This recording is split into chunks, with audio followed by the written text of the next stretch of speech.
सुप्रभात। दैनिक जागरण के महत्वपूर्ण खबर में आप सभी का स्वागत है। आज हम बात करेंगे दैनिक जागरण की कुछ महत्वपूर्ण खबरों के बारे में। साथ ही एक यूपीएससी जो विगत वर्ष पूछा गया प्रश्न है उस पर भी चर्चा करेंगे। याद रखिएगा, दैनिक जागरण का राष्ट्रीय संस्करण है, तो इसमें आप लोग को वही खबरें मिलेंगी जो आपके परीक्षा के पॉइंट व्यू से इंपॉर्टेंट होगी। आशा करती हूँ कि आप लोग को यह खबर अच्छी लगे। अगर खबर अच्छी लगे तो कृपया चैनल को लाइक से सब्सक्राइब जरूर करें। धन्यवाद। तो चलिए देखते हैं आज की क्या खास खबरें, उन्हें हम एक एक करके देख लेते हैं।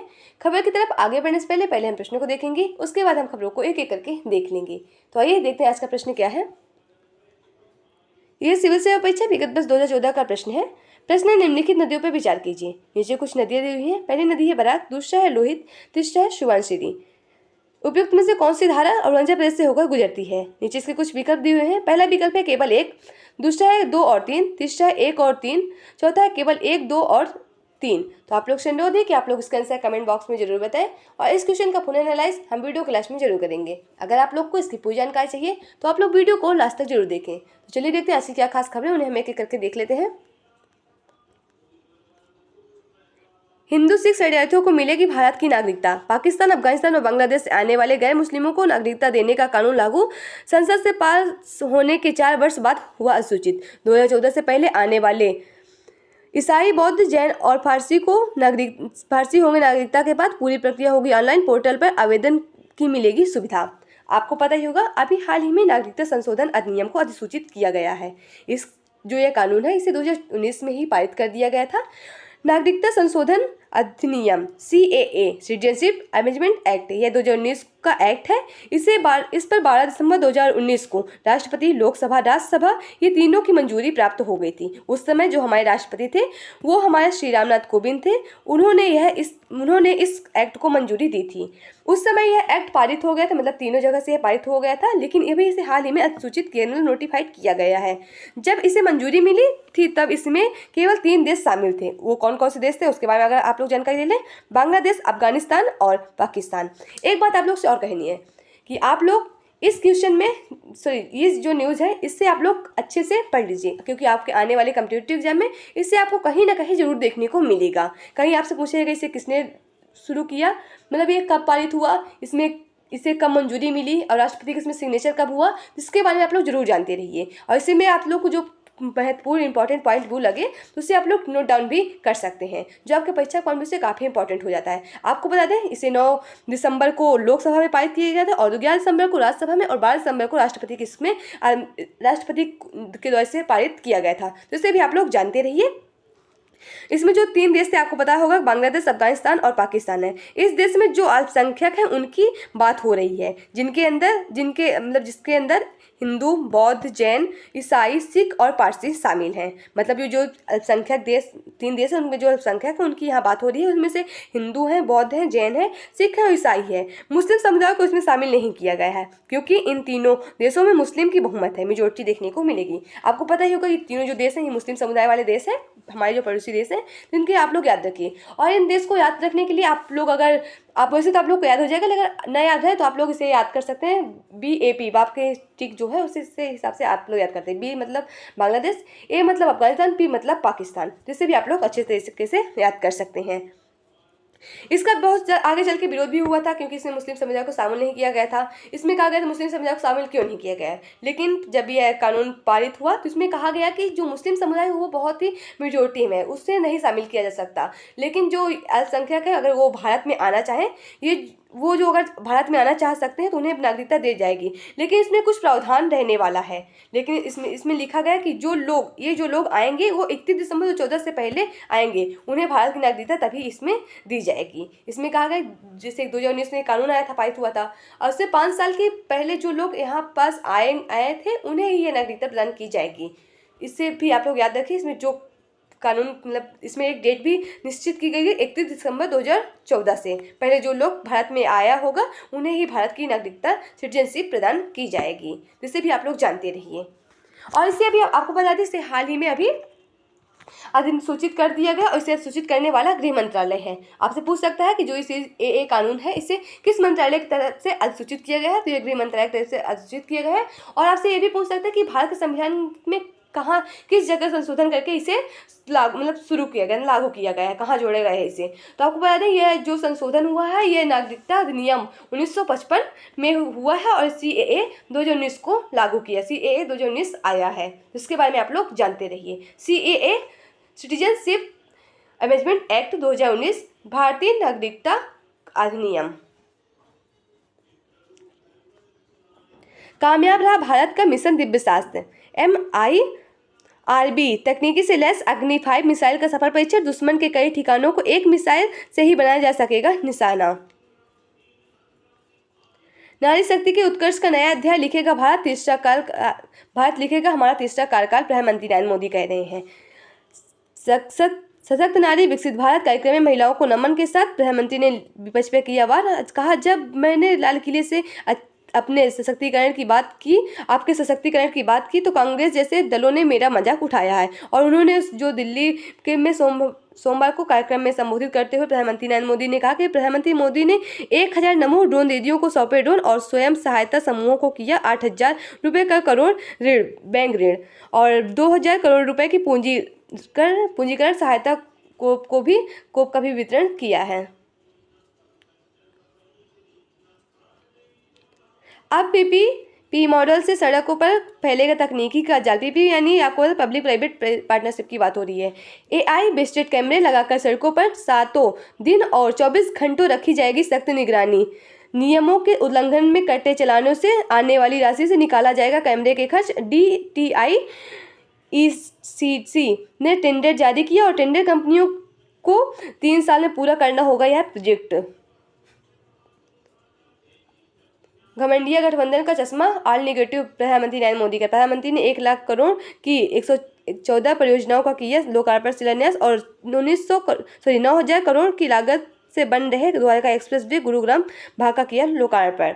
अब देख रहे प्रधानमंत्री नरेंद्र मोदी ने कांग्रेस पर तंज कसते हुए कहा कि कांग्रेस और घमंडिया गठबंधन को अब देश के लाखों करोड़ की लागत से हो रही है जो विकास में योजनाएं लाई उससे दिक्कत हो रही है। वो कह रहे हैं कि उनकी नींद हराम हो गई। वे कह रहे हैं कि जो मोदी है वो चुनाव की वजह से लाखों करोड़ विकास योजना शुरू कर रहे हैं। असल में इनके चश्मे में नंबर ऑल निगेटिव लगा है, नंबर ऑल निगेटिव है।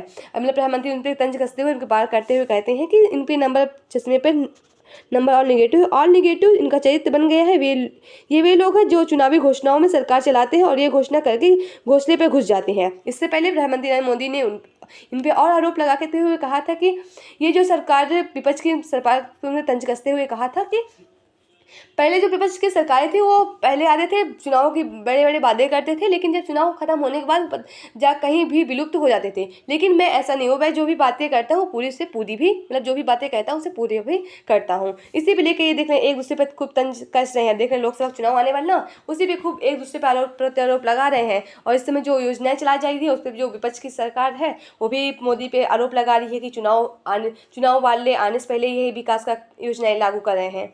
अब हम एक नज़र में देख लेते हैं जो दिल्ली गुरुग्राम एक्सप्रेस वे है ना, इसके बारे में आपको बता दें 29 किलोमीटर लंबे एक्सप्रेस वे पर 9,000 करोड़ रुपए की लागत 9,000 करोड़ रुपए से अधिक की लागत आएगी और 18.9 किलोमीटर हिस्सा गुरुग्राम से और 10.1 किलोमीटर हिस्सा दिल्ली में होगा।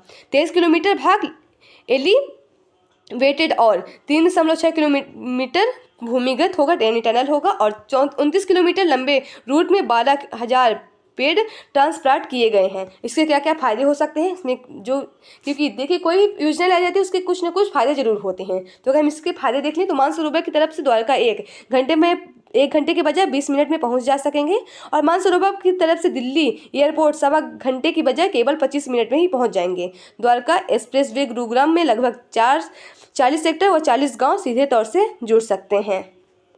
देख रहे एक अच्छी पहल है जिसमें लोगों का काफ़ी समय की बचत भी हो सकती है और लोगों को आने जाने में काफ़ी आसानी भी हो सकती है।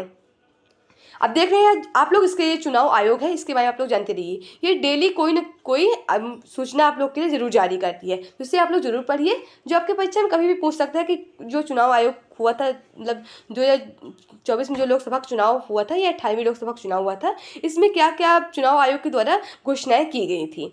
लोकसभा चुनाव के मोर्चे पर आयोग ने लगाए 2100 से अधिक पर्यवेक्षक, 900 समान पर्यवेक्षक, 450 पुलिस और 800 पर्यवेक्षकों की तैनाती हुई। CEA बोले निष्पक्ष और मनोलोभन मुक्त चुनाव कराए। मतलब देख रहे हैं कि कभी कभी चुनाव होता है, मतलब ये जो लागू किए थे इसमें मेन कारण ये है कि उन जो सीए है उनका कहना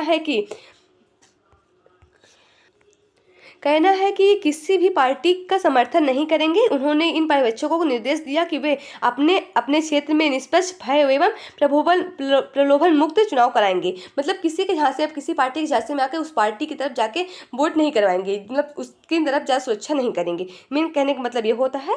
और कहा कि ताकि सभी प्रत्याशियों को चुनाव लड़ने और एक समान अवसर मिल सके। चुनावी तैयारियों को लेकर मुख्य चुनाव आयुक्त जो सीजीआई राजीव कुमार है, आपको 25वें, ये आपको पता है, मुख्य चुनाव आयुक्त है सीईसी।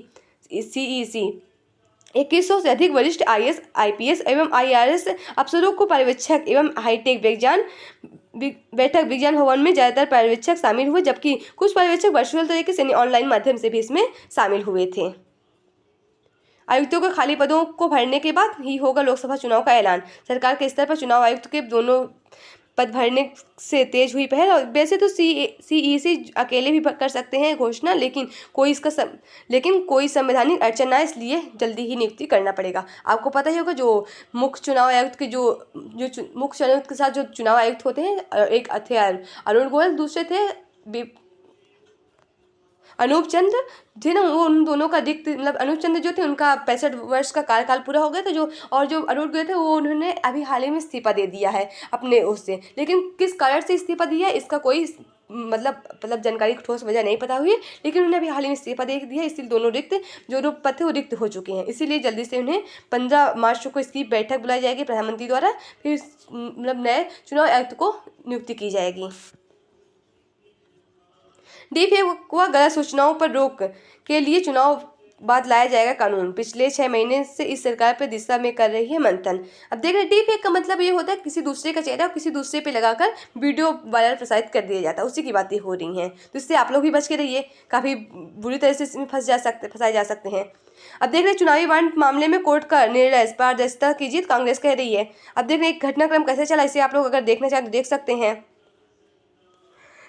2017 में वित्त विधेयक के चुनावी बांड योजना को पेश किया गया था। 14 सितंबर 2017 को NGO association for democratic reforms ने सुप्रीम कोर्ट में याचिका दाखिल कर इस योजना को चुनौती दी थी। और अभी हाल ही में 11 मार्च से इस अदालत की 5 संसदीय संविधान पीठ ने समय बढ़ाने की मांग करने वाली एसबीआई की याचिका खारिज कर की और उसे 12 मार्च को कामकाजी समय समाप्त होने तक निर्वाचन आयोग को चुनावी बांड का विवरण प्रस्तुत करने का निर्देश दिया है। एसबीआई यानी स्टेट बैंक ऑफ इंडिया की बात हो रही है। अब आप लोग को राजनीति से जुड़ी खबरें मिल जाएंगी। अब देख रहे हैं होने वाले चुनाव, उसी पे लेकर बातें चल रही हैं। अब जो भी पिछले 5 साल से 10 साल से जो सरकार थी ना, अभी हाल में सत्ता में बीजेपी, उसी की कुछ उपलब्धियों की बात हुई है। अब देख रहे हैं यहाँ पास कुछ प्रमुख विधेयक भी जो लाए गए, तो उनके बारे में अगर आप लोग जानते रहिए, क्योंकि आपके परीक्षा कभी पूछ सकता है। 370 जो जम्मू कश्मीर पुनर्गठन विधेयक 2019 लागू के, आपको पता ही 2019 में जम्मू कश्मीर जो था उसमें 370 धारा हटा दी गई है। और सीईसी नियुक्ति बिल भी पारित किया गया 2019 में। डिजिटल सेवा संरक्षण विधेयक 2023 में पारित किया गया है। और नारी शक्ति वंदन अधिनियम 2023 में पारित किया गया है। अगर हम बात करें नारी शक्ति वंदन अधिनियम, इसमें क्या क्या प्रावधान किए गए हैं आपको पता ही होगा। ये 106वां संविधान संशोधन अधिनियम है और 128वां बिल है। इससे में कहा गया है कि लोकसभा राज्यसभा में 33% महिलाओं को आरक्षण देने की बात हुई है। नारी शक्ति वंदन अधिनियम, जिसके बारे में आप लोग जानते रहिए। 3 कृषि कानून जिन्हें बाद में निरस्त कर दिया गया है। संसद का निलंबन, 115 सदस्यों को निलंबन का रिकॉर्ड भी बना है। इसमें से 100 संसदों का निलंबन 2023 के शीतकालीन सत्र में हुआ था। आपको देख रहे हैं ना, ज़्यादा हड़ताल होने पर जो शीतकालीन सत्र चल रहा था उसमें कुछ 100 जो मेंबर थे, कुछ लोकसभा के कुछ राज्यसभा के, उन्हें निलंबित किया गया था। जिसकी बातें हो रही हैं। आपको हमारे यहाँ 3 सत्र चलते हैं, एक बजट सत्र, दूसरा है शीतकालीन सत्र और चौथा है मानसूनी सत्र। तो इसके बारे में आप लोग जानते रहिए। बजट सत्र का मतलब होता है कि जो भी चुनाव आने वाले पूरे वित्त वर्ष का पूरा आय और व्यय में कितना पैसा खर्च होगा उसकी पूरा बजट सत्र पास होता है। तो इसके बारे में आप लोग जानते रहिए। इसके बारे में मैंने आपको कई बार चर्चा की है।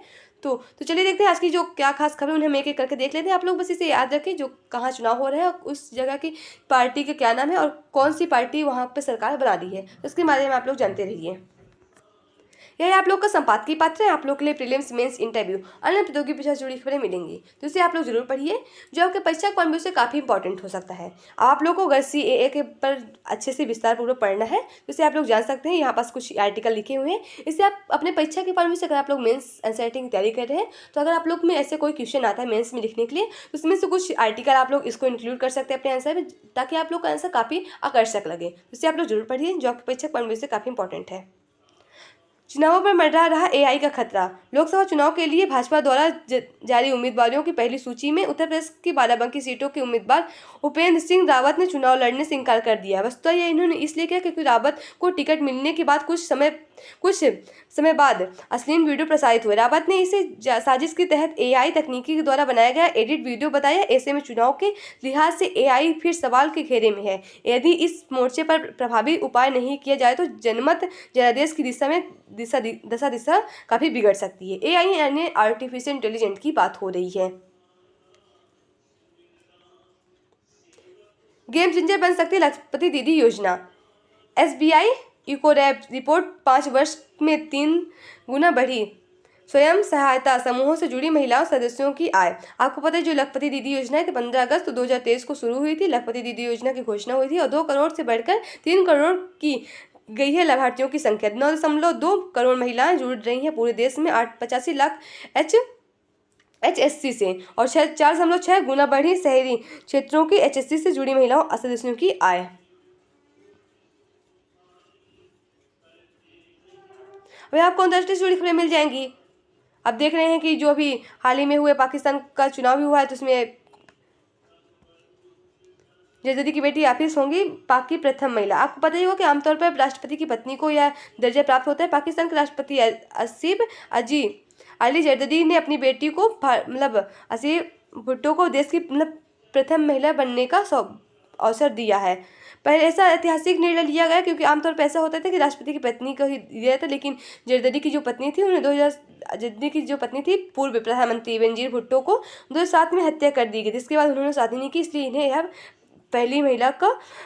आमतौर पर पहली महिला का दर्जा प्राप्त हुआ है।